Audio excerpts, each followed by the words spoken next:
அதுல ஒருத்தர் நமக்கு அட்வைஸ் சொல்றாங்க, கரூர் வந்து மோசமான ஏரியான்னு உங்களுக்கு தெரியாதா? அந்த செந்தில் பாலாஜி வந்து ஒரு ரவுடி பையன் உங்களுக்கு தெரியாதா? 6 மாசம் இருங்கடா. யாரு ரவுடி, யாரு அதிகாரப்படும் தெரியும்டா உங்களுக்கு? யாருக்கிட்ட 30 நாள் அண்ணன் அமைதியா இருக்கான்னு பார்த்துட்டு இருக்கீங்களா? அந்த எண்ணத்துக்கு நான் ஒரு பதில் சொல்றேன். நேத்து கோவை மாவட்டத்தில் நம்மளோட சகோதரி மிகப்பெரிய பாலியல் பலாத்காரத்துக்கு உட்படும் பொழுது தவறு நடந்துச்சுன்னு எல்லாம் போராட்டம் பண்றாங்க. கோயம்புத்தூர்ல போராட்டம் பண்றாங்க. அதுக்கு உடனே திமுக ஆதரவாளர்கள் அந்த பொண்ணு ஏன் 11 மணிக்கு அங்க போச்சு?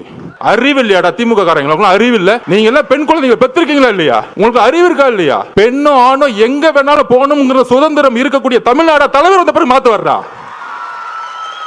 அந்த மாதிரி தான் திமுக வாடகை வாய்கள் நமக்கு வந்து அட்வைஸ் பண்றாங்க. ஏன் கரூர் போனாங்க? திருட்டு பசங்களை பத்தி பேசாம நம்ம அட்வைஸ் பண்ணிட்டு இருக்காங்க. என்ன அரசியல் இது? உங்களோட கேவலமான வார்த்தைகளுக்கு பேச தெரியுமா? நீங்க தலைவர் அதுக்கான பயிற்சி எங்களுக்கு கொடுத்தது இல்ல. ஞாபகம் வச்சுக்கோங்க. புது அரசியலை உருவாக்க வந்திருக்கும். ஊழல் குடும்பத்தை தூக்கி எறிய வந்திருக்கும்.